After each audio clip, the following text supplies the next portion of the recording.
निर्वाचन आयोग ने लोकसभा चुनाव 7 चरणों में कराने की घोषणा की। पहले चरण में 19 अप्रैल को तथा 7वें और अंतिम चरण में 1 जून को मतदान होगा। लोकसभा चुनाव के साथ ही सिक्किम, ओडिशा, आंध्र प्रदेश और अरुणाचल प्रदेश में विधानसभा चुनाव होंगे। लोकसभा और विधानसभा चुनाव की मतगणना 4 जून को। मौसम विभाग ने अगले 4 दिन तक पूर्वी और मध्य भारत में वर्षा और आंधी तूफान की आशंका व्यक्त की।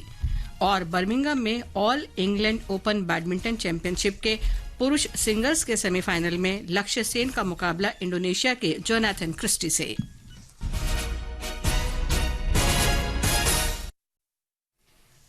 समाचार संध्या के साथ मैं लवलीन निगम। लोकसभा चुनावों के कार्यक्रम की घोषणा कर दी गई है। 543 लोकसभा सीटों के लिए चुनाव 7 चरणों में कराए जाएंगे। मतगणना 4 जून को होगी। पहले चरण में 102 सीटों पर 19 अप्रैल को और दूसरे चरण में 89 सीटों पर 26 अप्रैल को मतदान होगा। तीसरे चरण में 94 सीटों पर 7 मई को और चौथे चरण में 96 सीटों पर 13 मई को वोट डाले जाएंगे। पांचवें चरण में 49 संसदीय सीटों पर 20 मई को, छठे चरण में 57 सीटों पर 25 मई को और 7वें और अंतिम चरण में 57 सीटों पर 1 जून को मतदान होगा। मुख्य निर्वाचन आयुक्त राजीव कुमार ने आज नई दिल्ली में बताया कि गुजरात, तमिलनाडु, पंजाब, तेलंगाना, केरल, हरियाणा, हिमाचल प्रदेश, दिल्ली, मेघालय और नागालैंड सहित 22 राज्यों और केंद्र शासित प्रदेशों में एक ही चरण में मतदान होगा। कर्नाटक, राजस्थान, मणिपुर और त्रिपुरा में 2 चरणों में वोट डाले जाएंगे, जबकि छत्तीसगढ़ और असम में लोकसभा चुनाव 3 चरणों में होगा। मध्य प्रदेश और झारखंड में 4 चरणों में तथा महाराष्ट्र और जम्मू कश्मीर में 5 चरणों में वोट डाले जाएंगे। उत्तर प्रदेश, बिहार और पश्चिम बंगाल में 7 चरणों में मतदान होगा। निर्वाचन आयोग ने सिक्किम, ओडिशा, आंध्र प्रदेश और अरुणाचल प्रदेश के विधानसभा चुनावों के कार्यक्रम की भी घोषणा की।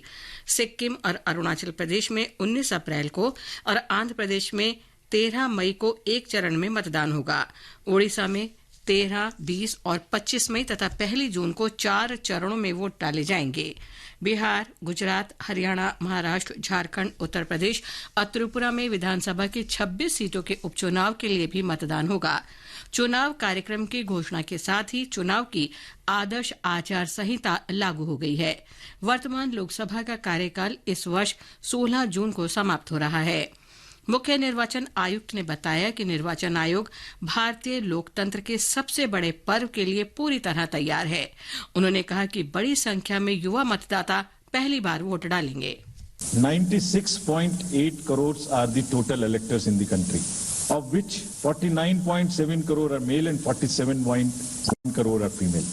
और जो यंग वोटर्स हैं वो 1.82 करोड़ फर्स्ट टाइम वोटर्स इस बार इन चुनावों में वोट देने के लिए हमारे इलेक्टोरल रोल्स में हैं। श्री कुमार ने बताया कि आयोग 85 वर्ष से अधिक आयु के लोगों और दिव्यांगजनों को घर से ही मतदान करने की सुविधा प्रदान करेगा। नॉमिनेशन से पहले सबके घर में हम फॉर्म 12D पहुंचाएंगे। देश के कुछ हिस्से में घर से वोटिंग हो चुकी है असेंबली इलेक्शंस में, कुछ राज्यों में अभी नहीं हुई है। अब इस बार पूरे देश में पहली बार ये व्यवस्था एक साथ लागू होगी कि जो 85 वर्ष से ऊपर के मतदाता हैं, जो पर्सन्स विद डिसेबिलिटी हैं, 40% से ज्यादा की जिनको डिसेबिलिटी है, वो सब के पास हम फॉर्म पहुंचाएंगे। अगर वो ये ऑप्ट करेंगे कि वो बूथ पर नहीं आना चाहते, घर से करना चाहते, एक आदमी का वोट लेने घर में जाएंगे। उन्होंने ये भी बताया कि राजनीतिक पार्टियों को ये भी बताना होगा कि उन्होंने गंभीर आपराधिक मामलों वाले उम्मीदवारों को चुनाव में क्यों उतारा।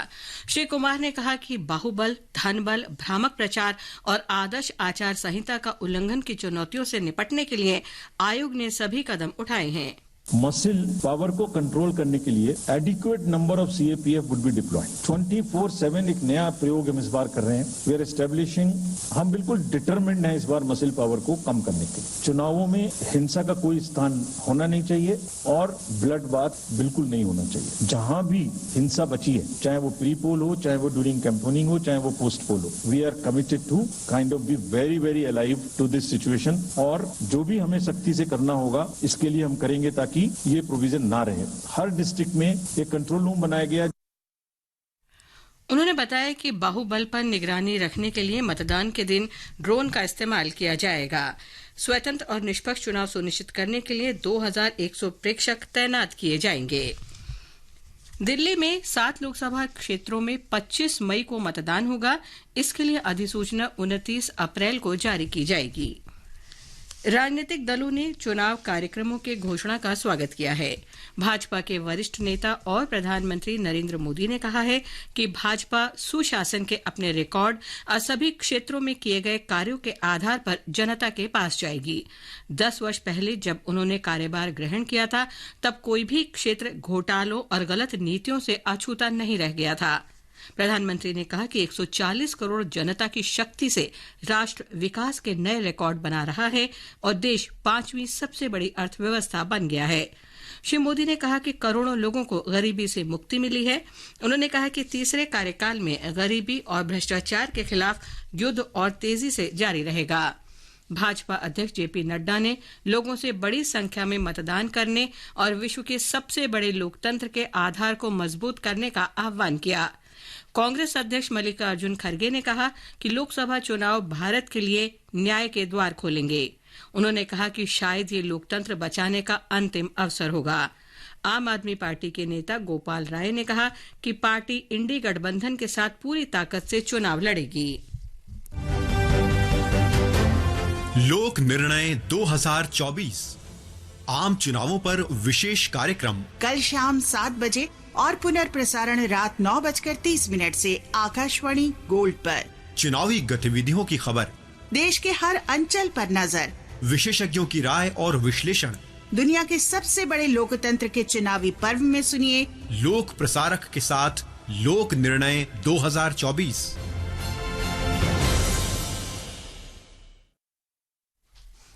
ये समाचार आकाशवाणी से प्रसारित किए जा रहे हैं। ताज़ा समाचार जानने के लिए आप हमारे Twitter handle @AIR News Hindi को फॉलो कर सकते हैं। बग्गा को नहाने का पानी चाहिए। बग्गा ने नल खोला, पानी आना शुरू।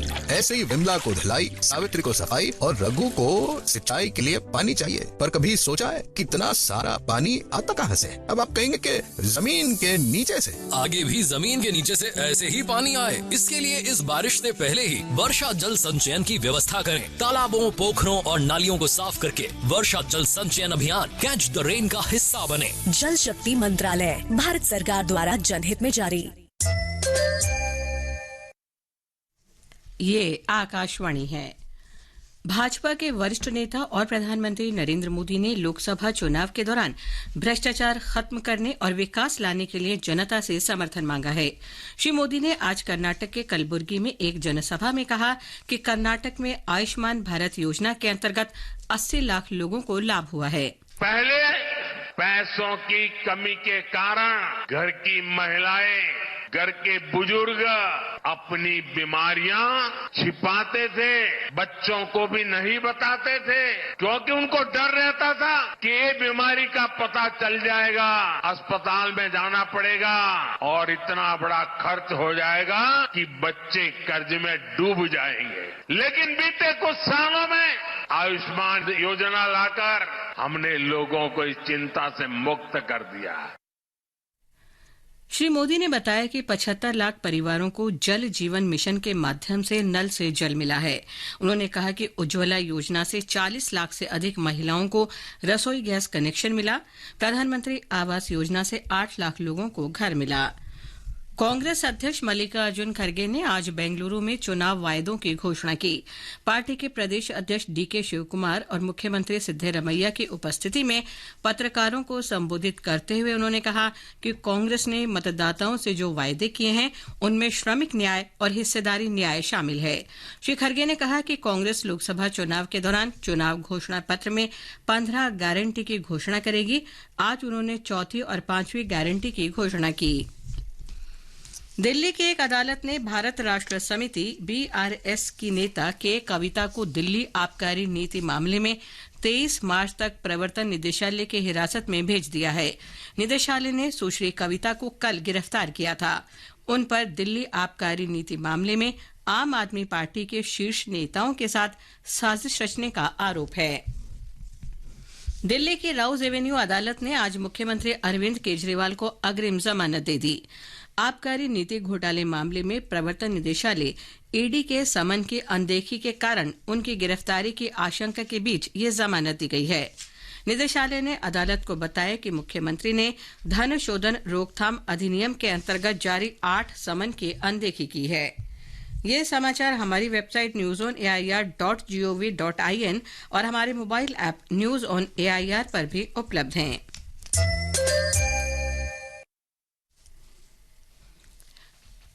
मौसम विभाग ने अगले 4 दिन तक पूर्वी और मध्य भारत में वर्षा और आंधी तूफान की आशंका व्यक्त की है। पश्चिम बंगाल, झारखंड, ओडिशा, विदर्भ, छत्तीसगढ़ और मध्य प्रदेश में बुधवार तक बिजली चमकने के साथ बारिश होगी और तेज हवाएं चलेंगी।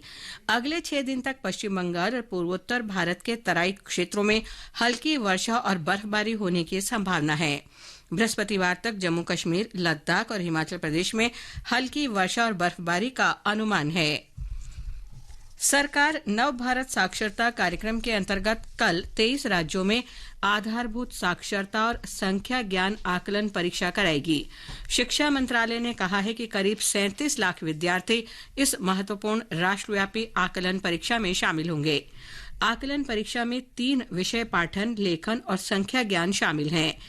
मंत्रालय ने कहा है कि ये परीक्षा राष्ट्रीय शिक्षा नीति 2020 के आधार पर सभी शिक्षार्थियों के लिए क्षेत्रीय भाषाओं में आयोजित की जाएगी। इस बार चंडीगढ़, पुडुचेरी, लक्षद्वीप और गोवा के माध्यम से 100% साक्षरता घोषित कर सके हैं। राष्ट्रीय अनुसूचित जाति और अनुसूचित जनजाति आयोग के पूर्व सदस्य और लद्दाख के जाने माने बौद्ध भिक्षु लामा लोब्जांग का आज सुबह नई दिल्ली में निधन हो गया। वे 94 वर्ष के थे। लद्दाख के उपराज्यपाल बीडी मिश्र ने उनके निधन पर शोक व्यक्त किया है। नवनीत कुमार सहगल प्रसार भारती के नए अध्यक्ष बन गए हैं। श्री सहगल भारतीय प्रशासनिक सेवा के उत्तर प्रदेश संवर्ग के 1988 बैच के सेवानिवृत्त अधिकारी हैं। वे प्रसार भारती के पूर्व अध्यक्ष ए सूर्यप्रकाश का स्थान लेंगे, जिनका कार्यकाल 2020 में समाप्त हो गया था। श्री सहगल ने कहा कि आम लोगों तक निष्पक्ष खबर पहुंचाना प्रसार भारती का कर्तव्य है। आम जन तक सही खबरें पहुंचाना ये प्रसार भारती का एक मुख्य उद्देश्य है। इसके साथ साथ जो जन कल्याणकारी कार्यक्रम है उसके बारे में भी हमारे जो नागरिक हैं उनको समय समय पर अवगत कराते रहना, और दूरदर्शन और रेडियो की एक बहुत बड़ी रीच, पहुंच का सही समय पर खबरें पहुंचाने में उपयोग करने का प्रयास किया जाएगा और एक प्रोफेशनलिज्म लाने का प्रयास किया जाएगा। As a public broadcaster Prasar Bharati का ये कर्तव्य है कि वो सही और निष्पक्ष खबरें आम जन तक पहुंचाए। प्रधानमंत्री नरेंद्र मोदी ने सूर्य घर मुफ्त बिजली योजना के अंतर्गत 1 करोड़ से अधिक घरों के पंजीकरण पर प्रसन्नता व्यक्त की है। उन्होंने कहा कि इस योजना के अंतर्गत देश के सभी क्षेत्रों में पंजीकरण हो रहे हैं। All England open badminton championship के पुरुष सिंगल्स के सेमीफाइनल में भारत के लक्ष्य सेन का मुकाबला अब से कुछ देर बाद इंडोनेशिया के जोनाथन क्रिस्टी से होगा। लक्ष्य ने क्वार्टर फाइनल में मलेशिया की ली जी चिया को हराया था। महिला प्रीमियर लीग क्रिकेट का फाइनल मुकाबला कल रॉयल चैलेंजर्स बेंगलोर और दिल्ली कैपिटल्स के बीच होगा। कल बेंगलोर में एक रोमांचक मैच में पूर्व विजेता मुंबई इंडियंस को रॉयल चैलेंजर्स बेंगलोर ने 5 रन से हराया था। रॉयल चैलेंजर्स बेंगलोर ने पहले बल्लेबाजी करते हुए निर्धारित 20 ओवर में 6 विकेट पर 135 रन बनाए, जिसके जवाब में मुंबई इंडियंस की टीम 6 विकेट पर 130 रन ही बना पाई। अंत में मुख्य समाचार एक बार फिर। निर्वाचन आयोग ने लोकसभा चुनाव 7 चरणों में कराने की घोषणा की। पहले चरण में 19 अप्रैल को तथा 7वें और अंतिम चरण में 1 जून को मतदान होगा। लोकसभा चुनाव के साथ ही सिक्किम, ओडिशा, आंध्र प्रदेश और अरुणाचल प्रदेश में विधानसभा चुनाव होंगे। लोकसभा और विधानसभा चुनावों की मतगणना 4 जून को। मौसम विभाग ने अगले 4 दिन तक पूर्वी और मध्य भारत में वर्षा और आंधी तूफान की आशंका व्यक्त की। और बर्मिंघम में all England open badminton championship के पुरुष सिंगल्स के सेमीफाइनल में लक्ष्य सेन का मुकाबला इंडोनेशिया के जोनाथन क्रिस्टी से। इसके साथ ही समाचार संध्या का ये अंक समाप्त हुआ। नमस्कार।